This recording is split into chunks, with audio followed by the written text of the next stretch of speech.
I think that's definitely a rebellious thing to do, to take an underdog and try to show the world that they should actually embrace this thing.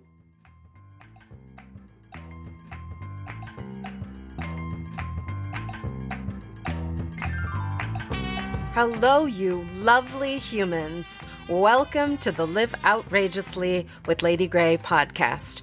I'm your hostess, Lady Grey, and I have had the great honor to interview a number of super inspiring world changers about how they live outrageously. So we're going to share about how they push boundaries, they fight for change, and how they seriously shake up the status quo. Our goal on this show is to learn to live more outrageously, right? Well, this Friday, March 5th, is National Absinthe Day. And for those of you that know me, you know that I am a great lover of the Green Fairy. So I am very, very excited to introduce you to my guest today, the lovely Absinthia Vermut. She started her journey with absinthe in the late 90s when she began as a bootlegger when it was illegal in the United States. She eventually founded Absinthia's Bottled Spirits in order to bring her organic absinthe to the market. She has since won 6 awards for her Absinthia Organic Absinthe Blanche Superior. We are very excited to have her here today to talk about all of her outrageous choices in her life. Welcome, welcome, welcome, Absinthia. It's so great to have you on the show. Thank you so much. It's so great to be here. Now, I know that you've had a pretty wild and outrageous journey because I've read a little bit of your story, but I want to start the show off by giving you the opportunity to share some of the highlights or the very big moments that you're most proud of. Ooh, that's a great question. The first one that pops to mind really is that evening in 2018, about a year after I finally launched the absinthe that I had been bootlegging for, 20 years, 22 years at that point. And I checked my email just before I went to sleep and learned that my absinthe had won the gold medal in the San Francisco World Spirits Competition. And in that moment, I went from an absinthe bootlegger to an award-winning absintheure, and that was quite the milestone. That I'll was an say amazing that's moment. wonderful.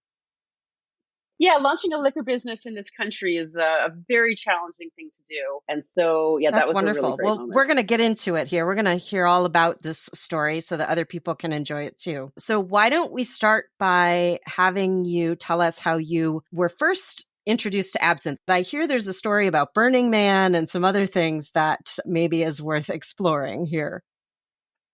Yes, I first had absinthe at a San Francisco Cacophony Society party in 1996. The Cacophony Society is the group of pranksters. Their slogan is "You may already be a member," that originally brought Burning Man out to the desert from Baker Beach. And I was at this party in San Francisco, and there was this beautiful crystal bowl filled with this green liquid. I had no idea what it was. I heard it was absinthe. I didn't really know what that meant. I was kind of scared of it. And I eventually walked over and had a glass of it and just immediately took to it. It was a wonderful evening. It was a wonderful buzz. It was my favorite color. And the friend that had made it gave me the recipe. My first recipe was Everclear and some wormwood and anise tincture from a store in the Mission, a little bit of food coloring, and I served it at a party about 4 months later. And immediately my friends started calling me Absinthia, and that name has stuck. It is now all anybody calls me. It's my legal name now. That's where Wow. I first had absinthe, and then suddenly 10 years later it was legal, and I had to figure out what I wanted to do. I was making it for friends and family, and did I want to start this business? Did I want to go down this rabbit hole? Turns out I did, but it took So, another 10 were years. your friends and family thinking, oh, that's a cute little like homebrew project that you have going? Or were they supportive? Were they on board? They were definitely on board. People would show up all times of day or night. Do you have an extra bottle around I can get? I'm throwing a birthday party. Can I have a case of it? Can you come to this event in your fancy green dresses and serve it? No, they absolutely loved it. And I was one of a very small handful of people that made it possible for San Franciscans to actually have absinthe because it had been about 85 years at that point that it had been illegal. That was one of the things I loved about it. You started this thing, you were a bootlegger, right? Yes. Yes. And so I know a little bit, but you're definitely the expert here. Why don't you explain to people about the history of absinthe being illegal and then legal in our country? Sure. I'll try to keep it short because this is a topic that you could just discuss all day long because it's so complicated. But the French wine industry had a real problem in the mid 1800s when the grapevines developed phylloxera, which is a lice, and they had no French wine available for many years. That was at the same time that the French soldiers brought back absinthe from a war in North Africa, and absinthe became wildly popular. Happy hour was called the green hour, l'air vert in French, and absinthe, it got you drunk faster than wine. It was cheaper than wine. There was the whole ritual to it with the sugar cube and the spoons and the water fountains. It was beautiful and it was everywhere. When the French wanted to bring the wine back, nobody really cared much. Really, it came down to money and competition. The church had a little bit to do with it in that they needed people drinking wine because they had some money invested in it. And then along came World War One, and the French soldiers were sitting around smoking cigarettes and drinking absinthe, while the German soldiers were big buff beer drinking guys. And that was how absinthe became illegal. They blamed the wormwood, which is one of the three, the trinity of herbs, as we call them. Absinthe must contain wormwood, anise, and fennel. And they blamed the wormwood for being hallucinogenic. Now, as it turns out, what they were really talking about was late stage alcoholism. Wormwood, once you distill it, is So, perfectly safe. how did that then translate into legal versus not legal in the US? Was that a government thing? Was it strictly locally that was enforced? Could you still buy it? Or was it just you couldn't produce it? What were the laws around that? No, that's a great question. As it turns out, absinthe's actually been legal since the repeal of the prohibition. There was never a ban. There was really more of a misunderstanding of wormwood. And it was modern science in the early 2000s that proved that distilled wormwood is actually safe to ingest. And so it was just announced you can now sell Fascinating. absinthe. So the ingredients have always been legal. I mean, wormwood grows wild in Golden Gate Park, but stores weren't allowed to sell it and bars weren't allowed to serve it after the early 1900s. The exact date is escaping me at this Fascinating. moment. No, it sounds like it's very closely entwined with history and a lot of world events. And one of the things that you may or may not know about me is I'm obsessed with vintage everything, music, art, whatever.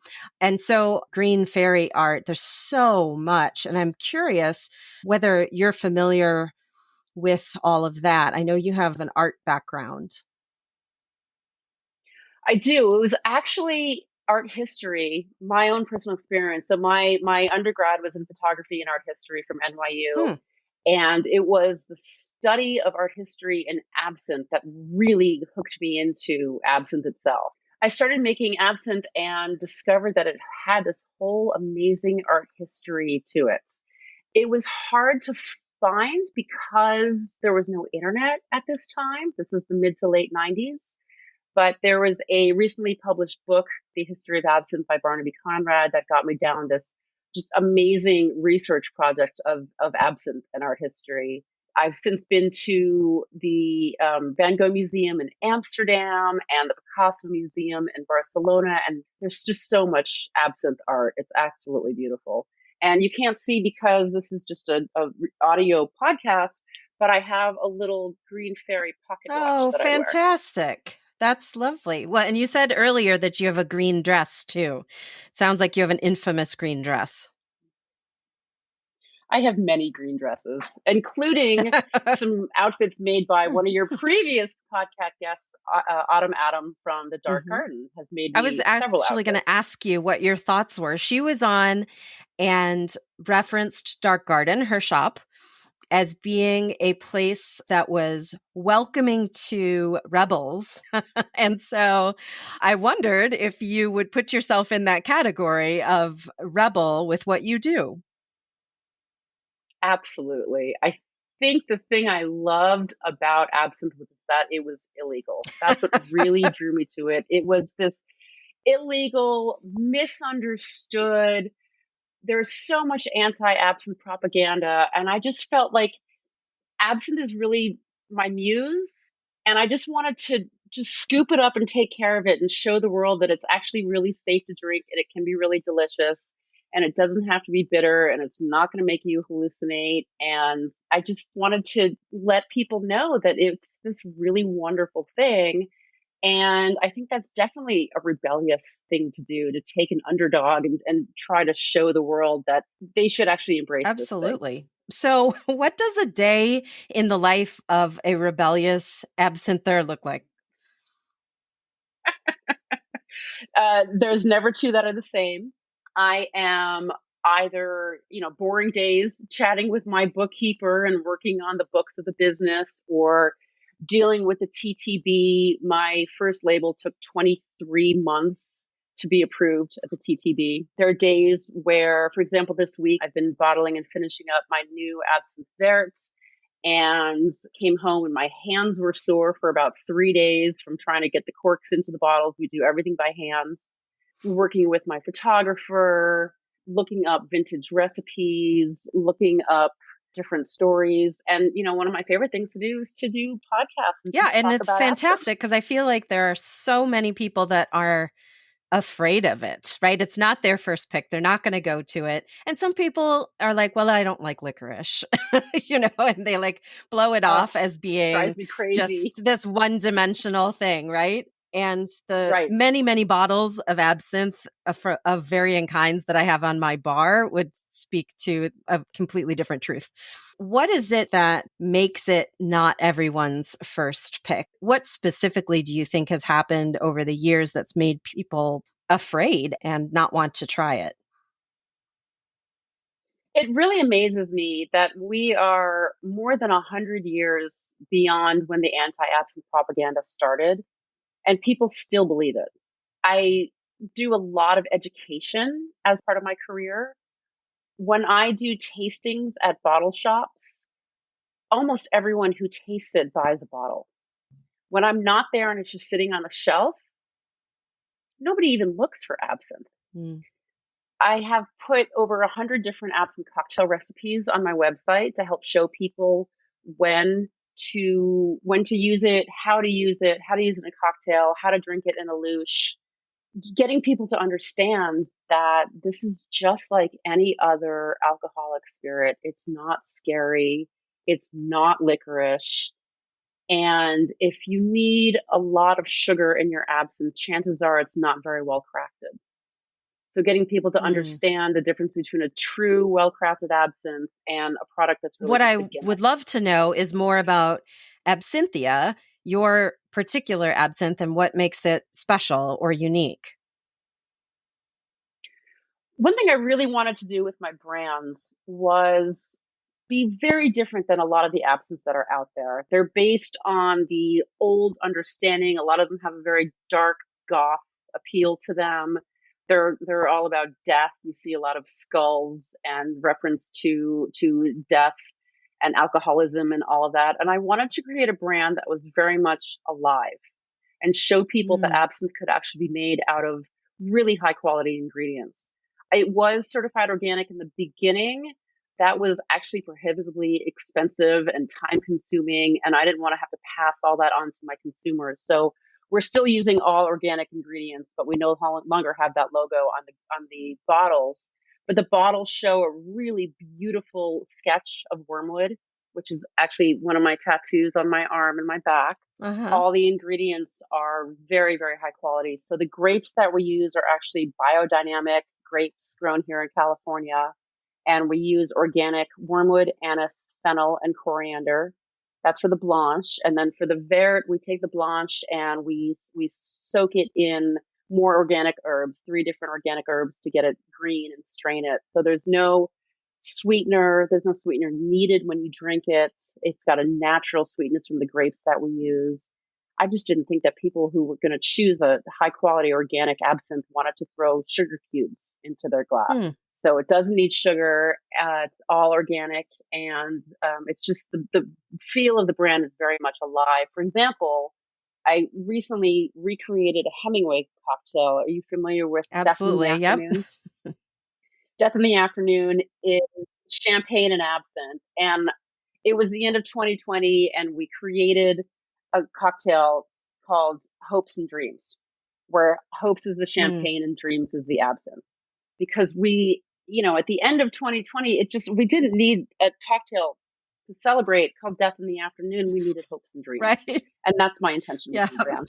Oh, I know. I love that. I love that. It's interesting because I guess I realized that a lot of the labels are very skull and death oriented. In my mind, I think of it as the green fairy, right? I think of it as this beautiful, artistic kind of feminine art, actually, more than many other liquors. I feel like absinthe has an art built around it. The drinking of it is an art form and the ritual and all of that. So I think of it as a very beautiful thing to drink. But yes, now I'm thinking, ooh, I should look at the bottles on my bar and see how many of them have dark and somber sort of tones to Hmm. them. So that's fascinating. That's very fascinating. You mentioned your Vert, and when this episode comes out, it will be the week that we're also celebrating National Absinthe Day. So it's appropriate. How can people get a hold of your absinthe? Where can they purchase it? The best way to do it is go to my website, which is very easy to remember. It's absinthia.com. And you just click the shop button, and that will take you to my e-commerce site. We ship to, I think, currently 47 states. There's always a few states that it's not legal to ship alcohol into. Those are constantly changing. So if for any reason you can't ship to your state, that's state laws, and we really have no control over that. So I'm curious. You mentioned there was a little bit of a lag between when you made the Blanche and when you made the Vert. What was that due to? That was due to a whole number of different things. I got the Blanche out. I wasn't really happy with the Vert recipe, and we just kept working on it. Midway through, I switched distillers, which was a really complicated process. And the Vert label, similar to the Blanche label, took a long time to approve. It says on the bottle distilled with herbs and spices, which is for some reason the phrase that the labeling agency at the federal office, the TTB, liked. It sounds to me like it's pie, not absinthe. But I got to the point where it didn't matter. I just wanted to have my label on my bottle and get it out. There's also, the issue of sourcing the right herbs. We use vintage recipes from Switzerland, and sometimes it's really hard to get the right ingredients and the right quantities at the Hmm. right time of year. So, this really is a business that starts on a Mm-hmm. farm. So, we get everything from several different farmers. Sometimes I'm looking for new farmers, new connections. We use mostly fresh wormwood. And I've had issues where the wormwood has arrived, wasn't packed properly, and arrived at the distiller composted. And you have to wait a whole another year to get more wormwood. It can be really challenging. But it was just a matter of everything come together. And one of the lessons I've really learned in making products is that they're going to come together when they want to, Mm-hmm. not when I want Mm-hmm. to. When did you know that this was kind of the leap of faith that you wanted to take? You were not going to pursue art history or whatever you had gone to school for, and that this was the path that your life was going to take. It took a while. When absinthe was first legalized in 2007, I was really shocked. I never expected it to be legal in my lifetime. And I had to think about whether I wanted to go down this road and start this alcohol business, go through all the headaches and hassles, and it's very expensive to get all the licensing in place. And I wasn't sure I wanted to do it. And I spent a few years trying to write a business plan. And I spent a few more years trying to write a business plan. And it was really hard, especially with a background in arts. And I ended up taking a course at the Renaissance Entrepreneurship Center in San Francisco. I won the best business idea in my class. And then I actually went back to school and I got my MBA because I really wanted to run this business right. And I wanted to be taken seriously. And one of the things as a woman in the alcohol industry is that people just don't take you seriously. It's a big boys club. And having that MBA has really helped with that. It's of course given me an education and the knowledge how to run a business, which is so important.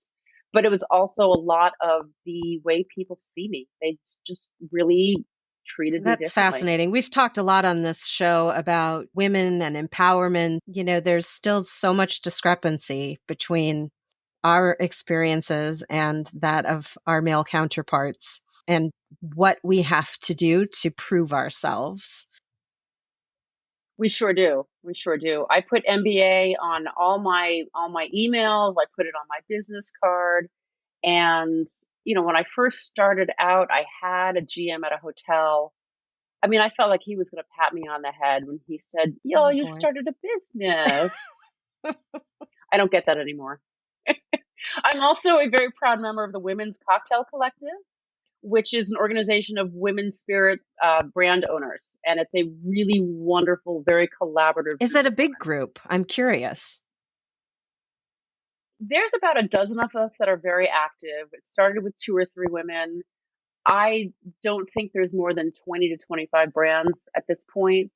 They are trying to keep the organization in such a way where I am the absinthe brand, so none of my not that there's many other women absinthe makers out there, but I am the absinthe brand. There's the gin, there's the vodka, there's the bitters, so it's really just one type of product for each. Well, and But it's it's a great that small you group. have a community of people who are having the same sort of experiences within the industry. Maybe you do or don't want to share this, depending on your secrets and how close to the vest you keep them. Oh, I'm intrigued. My question is just, we talk a lot about outrageous dreams, and things that are 5-10 years down the road, or things that we haven't really put a business plan around necessarily, right? But are like those big, extraordinary goals that you would like to do. Do you have any of those? Oh, of course I do. Are you My going to share? intention is, and I will share. Yes, yes. I would like to expand beyond absinthe. There's a lot of my research has shown me that in the 100 or so years where wormwood was misunderstood and thought to be very dangerous, it was removed from products more than absinthe. Wormwood was obviously used in vermouth. Mm. It was used in amaros. I would like to create a gin with wormwood. I think wormwood and juniper pair really well together. So I have actually worked with my designer and I have a whole line of bottles with different color liquid inside it. I'm releasing a barrel aged absinthe in the fall. I'm struggling right now because I have a gorgeous butterfly pea flower absinthe, but the federal government hasn't decided whether they're going to allow butterfly pea flower in alcohol products. So there's a whole investigation going on with that right now. But yeah, I ultimately would like to Fascinating. have eight between 8 and 10 different organic products that use Wow. I'm so wormwood. excited. I just got really, really excited about the things I'm going to stock my bar with. I wanted to ask you before, and I forgot to, as we got into what made Absinthia unique and your journey into it. You mentioned somebody gave you a recipe early on. What has been your experience with mentors and other people that have kind of helped you along this journey? Has it been very solo, or have there been other people that have helped kind of hold your hand along the way? There's definitely been people that have helped along the way. I'm so grateful to them. And every once in a while now, someone reaches out to me that I can help, which is so awesome to be able to pay it forward like that. One woman that comes to mind is Allison Evano, who used to live in the Bay Area, and we would have lunch occasionally. She's the founder of Square One Organic Vodka and Botanicals and Syrups. Her strongest advice to me was not to get into this business because it's too hard and there's not enough money. And I said, I can't help it. I'm like a writer who has to write or an actor who has to act. I have to do this absinthe. And she said, oh God, okay. And she's one of the founding members of the Women's Cocktail Collective, and she's just always been fantastic. And working with my new distiller, he's been amazing to work with, creating new recipes and working to get new products out. And several bartender friends that I have with tastings and advice. And yeah, I mean, everyone's just always been very, very supportive. That It's is been really awesome. cool. I think it makes all the difference in the world too to have a circle around you of people that get Hmm. what you're doing and fully support you. Hmm. Yeah, This is the yeah, part of the it really show is. called Absinthia's Outrageous Advice. And this is your opportunity to share with people that are listening what advice you have for them about how they can make their lives more outrageous. Maybe that's something very simple to do one time, or that's something they should do every day, whatever comes to mind. I was in Hawaii recently, which is where my daughter's currently living. And I was staying at this hotel and I would stop and talk to the bartender every night. And by the third night, he was like, you are so unusual. All your interests are so unusual. I have a pyrotechnic certification. I do Mm-hmm. fireworks. I am learning how to fire spin. I'm learning how to roller skate. I'm trained in Muay Thai. I make absinthe, right? So I do all these unusual and weird things. Of course, I've never been the type of person who would be very happy with a desk job and coming home to a safe house and the relationship and all of that's just never really been my style. But I think following your passion is really, it's very simple. It really can change your life. If you want to try something new, if something intrigues you, don't be afraid to fail. This is a hard thing for me to overcome in the beginning. You may not be very good at it in the beginning, but you just have to keep practicing. And if it's something you want to get good at, it will come. And if you're really passionate about it, I say go for it. Follow your heart. Yeah, I Don't feel take the like safe nobody was good at roller skating their first time. Like that's just not a thing. path.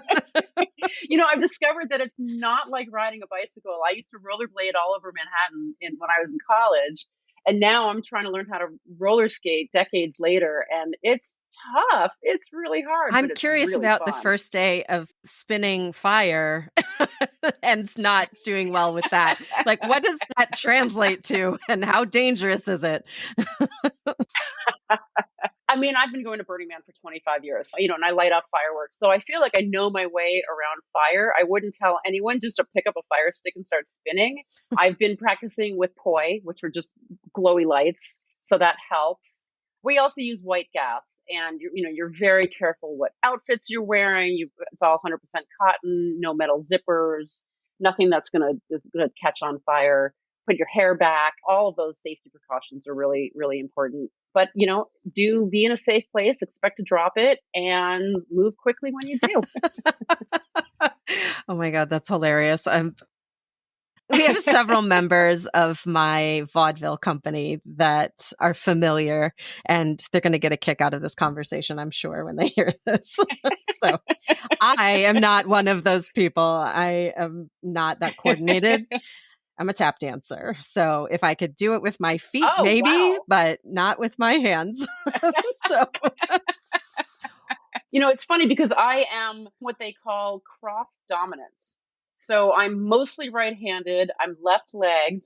Because I started with Muay Thai, which is mhm. kickboxing, I'm southpaw or goofy foot or whatever you want to call it. If I had started with traditional boxing, I would probably be standard or orthodox. One of my first times with actual fire and not with a poi, I realized that my left hand was better at it than my right hand. Again, it's a matter of experimenting and learning and trying and not being afraid to fail and following your passion, no matter how weird it is. I was drawn to absinthe because it was illegal. And I thought that was really cool. Why should I do what they say I can do and not what they say I can't do? And as it turned out, 10 years later, it was legal anyway. It never really needed to be. And like I mentioned before, they never had to change any laws or lift any bans. They just realized it was already safe based on the scientific theories and tests that they had put it through. So don't be afraid. Follow your passion. Yeah, and that's definitely outrageous. If somebody's got a passion and it doesn't fit into societal norms, that doesn't mean to not pursue it because it's not right or good or okay or acceptable or whatever. Socially acceptable. Right. And then there's the whole gender bit to it as well. Like I said, I'm probably one of a very few number of female absinthe makers. It was about 45% women in my MBA program, but that's relatively new as well. You don't find a lot of women at the dojo practicing Muay Mm-hmm. Thai. So, don't worry about it. I Just be yourself. wholeheartedly agree. Right there on the same page with you. All right. So now you get to tell me about your most outrageous fan or supporter. Who is the person you want to give a shout out to? Well, unfortunately, he passed away a couple years ago. Oh. But my most outrageous fan is Larry Harvey, the founder of Burning Man. He was one of the very first people to try my absinthe. I would serve at so many Burning Man fundraisers back when Burning Man was broke and struggling, although I guess it is again now because of the pandemic. Mm-hmm. I remember one evening I was preparing and I was out of a very important ingredient in the initial recipe.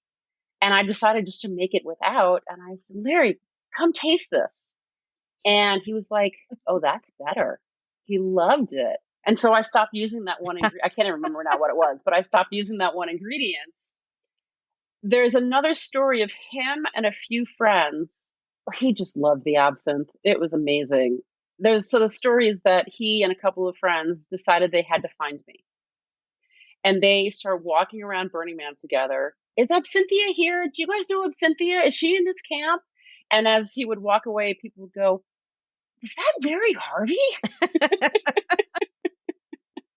Just on a mission for absinthe, and specifically on a mission for my absinthe, which is just really touching. That is really really special. Well, that's fantastic. And hopefully Burning Man picks back up where it left off, right? And we get back to some sense of what was before, I guess. Here's hoping it does in a safe way that makes sense for everybody. Absolutely. Looking forward to that shift. You mentioned this before, but I think it bears asking you again real quick so that it's sort of a nice bookend. If people are new to drinking absinthe and they want to learn more or they want to find you online or send you a message, what's the best way that they can hunt you down?